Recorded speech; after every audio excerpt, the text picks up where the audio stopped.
J'aimerais partager ce que Dieu m'a parlé à Lyon récemment.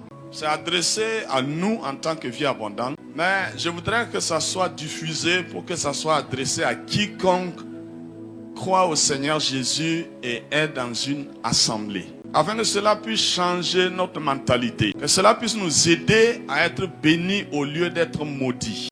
Chaque fois que je m'éloigne un peu du peuple, Dieu me parle des choses qu'il faut corriger. Et là, il m'a dit plusieurs attirent des malédictions sur eux, alors qu'ils devraient être bénis par ce qui se passe. Il m'a fait comprendre que beaucoup de chrétiens jugent et parlent mal des serviteurs de Dieu et s'attirent des malédictions, alors qu'ils devraient s'attirer des bénédictions. Et cela est lié au fait que lorsqu'ils écoutent une prédication ou qu'ils écoutent un enseignement, certains témoignages que le prédicateur donne, ils s'y retrouvent. Et ils ont l'impression que le serviteur de Dieu a pris leur vie pour exposer à la communauté.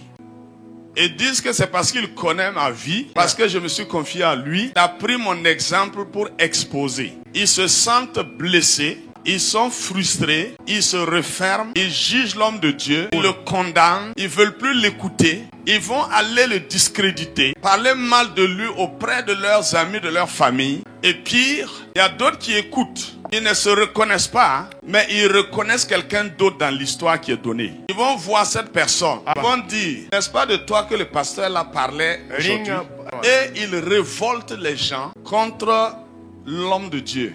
Dieu m'a dit que c'est une malédiction que les gens sont en train de s'attirer. Et Dieu ne donnera jamais raison à un chrétien qui est blessé, est frustré, est fâché, découragé. Parce que l'homme de Dieu a pris ton exemple pour parler à l'assemblée. Et la plupart du temps, l'homme de Dieu ne donne pas le nom de quelqu'un.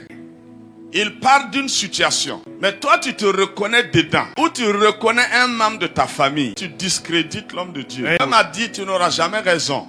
Tu t'attires des malédictions. Alors que, quand il a parlé de ta situation, ça devait t'apporter une bénédiction. Et voici ce que Dieu m'a dit.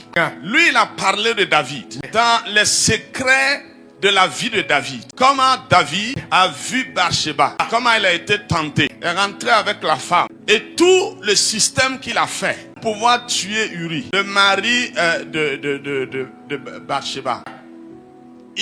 Un homme selon le cœur de Dieu. Il a dit à Samuel, j'ai trouvé un homme selon mon cœur pour remplacer Saül qui a failli. Et cet homme-là, Dieu ne se gêne pas d'exposer toute sa faiblesse. Écoutez bien, ce qui s'est passé avec David, c'est un secret d'État. Normalement, ça devait être le prophète Nathan, David et Bathsheba. C'était les trois là seulement qui devaient être au courant de la situation. Parce que c'est un scandale étatique. Parce qu'un soldat a été livré à cause de cette situation. Parce qu'une femme est entrée de façon illégale dans le palais. Et lorsque Nathan est venu dénoncer, David a reconnu ses repentis. Dieu a pardonné. Mais pourquoi Dieu fait écrire ça encore aujourd'hui? Je voudrais que vous enregistrez ça dans votre esprit et que vous vous délivrez de toute malédiction. Dans la Bible, il n'y a pas un seul homme dont tu ne trouveras pas la faiblesse écrite. Le plus parfait, c'est Jésus. Mais pourquoi il est écrit le concernant? Car Gethsémane, il a dit, si cette coupe pouvait s'éloigner de moi. C'est une partie de sa faiblesse. Pourquoi Hébreu dit, il a été tenté en toutes choses. Et pourquoi à la croix, il y a ce cri là-bas. Eli, Eli, Ashavastani. Mon Dieu, pourquoi m'as-tu abandonné? Et pourtant, c'est l'homme le plus parfait. Que dire alors de l'ami de Dieu, Abraham? Regarde toutes les faiblesses d'Abraham qui sont écrites. Et c'est écrit comment? Il avait déjà fini sa vie et il était parti.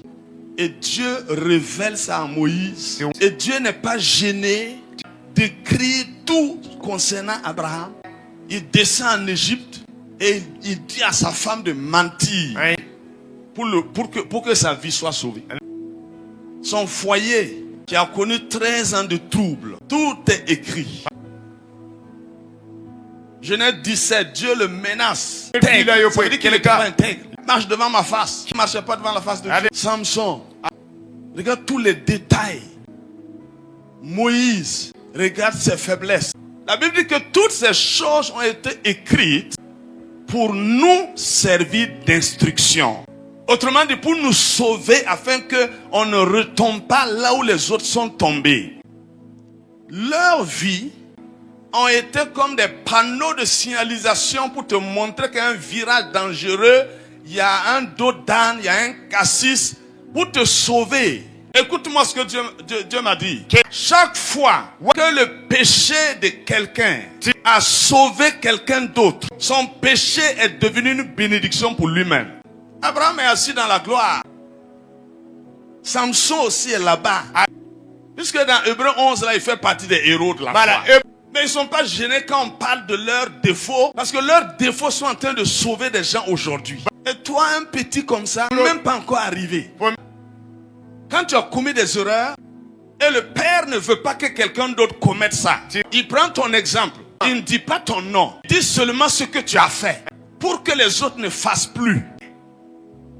Et si ce que tu as commis comme erreur a pu permettre à quelqu'un de ne plus commettre ça, Dieu dit que ton compte est crédité à cause de la personne qui ne fera plus ce que toi tu as fait. Autrement dit, il faut qu'un prédicateur parle de tes faiblesses passées qui peut sauver quelqu'un aujourd'hui. C'est une bénédiction pour toi. Qu'est-ce que nous on fait? Non, il parle de moi, de ma situation qu'il parle. Et ça devient tout un problème. Il m'a dit ça, c'est une malédiction. Quand un homme de Dieu a béni ta vie, débloqué ta vie, activé tes destinées, plein de choses qu'il a fait, tu ne peux pas parler de ça à tout le monde. Et le jour qu'il a pris ta faiblesse, sans mettre ton nom, pour parler, afin de sauver plusieurs, ce jour-là, tu as bloqué ta vie, tu as commencé à le salir partout. Voilà comment les gens se détruisent. Dieu a compassion de nous. Nous sommes arrivés à un niveau où nous ne devons plus nous détruire. Nous devons nous construire et nous devons nous répandre. Et à partir d'aujourd'hui, si tu crois, moi je suis un homme de Dieu, Dieu me parle, il faut que tu prennes au sérieux cette situation. Si tu ne prends pas ça au sérieux, tu vas te scandaliser toi-même. Le pire c'est que parfois, celui qui parle même ne connaît pas ta vie. Il est sous l'impulsion du Saint-Esprit. Il parle, tu dis non, que peut-être quelqu'un lui a dit. Ou bien comme il m'a vu aujourd'hui, il a changé son message pour parler de moi. Quand on était à la résidence, une personne qui ne se sont pas concertés, qui est venu me voir pour se repentir. Et ce qu'elles ont dit, c'est qu'elles se confiaient à moi. Et puis elles se sont rendues compte que quand moi je prêche là, on dirait que c'est leur problème seulement que moi je prêche. Donc chacune a décidé de ne plus me voir. À leur grande surprise, le samedi nuit là, c'est qu'ils ont parlé dans leur maison. Viennent dimanche, là que moi je prêche. 5 personnes différentes. Pas en même temps, chacune est venue sans savoir que l'autre aussi est venue. Vous demandez pardon. Je croyais que c'est parce que je me confiais à toi que tu passes tout le temps à parler de ma vie. Quand j'ai arrêté, Dieu a fait de sorte, samedi, il m'a dit, ma chambre samedi nuit, j'ai parlé là. Quand je suis arrivé dimanche, ça que tu as prêché. Donc, quelquefois, on n'est même pas au courant de votre situation. Et vous allez vous-même vous scandaliser. Ça sera un privilège pour toi si le prédicateur a pris ta chute d'hier de façon anonyme pour qu'aujourd'hui quelqu'un ne tombe pas. Tu aurais contribué à sauver quelqu'un et Dieu va créditer ton compte. Est-ce qu'il y a quelqu'un qui a compris le message? Il faut que tu changes ta manière et que tu aides les autres aussi à changer leur manière. Le jour que quelqu'un va venir te parler, discréditer n'importe quel prédicateur, parce qu'il a pris ton exemple, lui son exemple, pour l'arrêter. Et tu lui dis, c'est une grâce pour toi que tu serves de matière pour la prédication. Parce que les erreurs de David, qui est prédicateur aujourd'hui, et puis il va dire que depuis que je prêche, je n'ai jamais parlé du péché de David. Il est prédicateur, puis il va dire que dans la Bible, là, je n'ai jamais pris l'erreur de quelqu'un pour prêcher. Qui? Ça n'existe pas. Si Dieu doit écrire ton histoire, Dieu sera obligé de mettre tes erreurs aussi là-bas. Même si le sang de Jésus t'a pardonné, il faut que Dieu mette tes erreurs, ce que le sang a fait, et ce que la grâce a fait, ce que tu es devenu. Regarde le grand Paul, notre apôtre, l'apôtre des païens. Regarde tout ce qui est écrit sur lui. Et nous, on prêche ça aussi. Et quand on veut prêcher sur nous, ça veut dire qu'on n'a rien compris. Il faut changer à partir d'aujourd'hui. D'où que dans une prédication, tu sens, on a pris ta faiblesse, on a pris ton défaut, pris ton péché. Prêchez là. Gloire à Dieu. Ma vie a été utile aujourd'hui. Alléluia.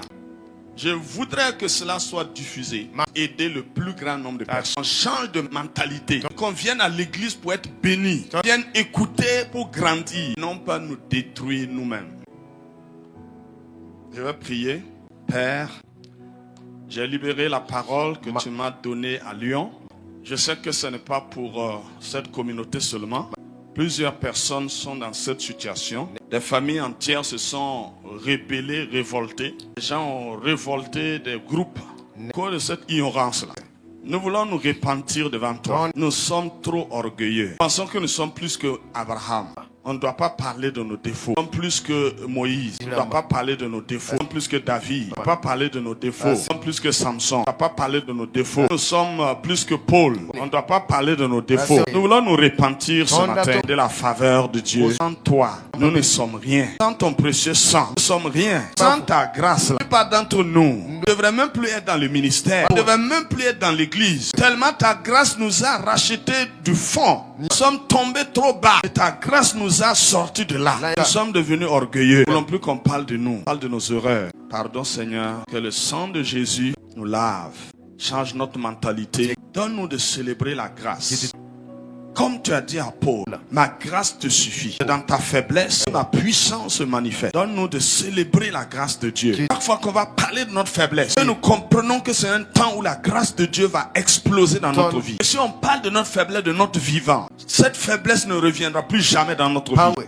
Par la grâce surabondante. Et j'annule toute malédiction qui opérait contre des gens ici. Je détruis le pouvoir de cette malédiction. Quiconque a cru ce matin, je commande que la malédiction soit annulée. À partir d'aujourd'hui, je déclare une bénédiction nouvelle.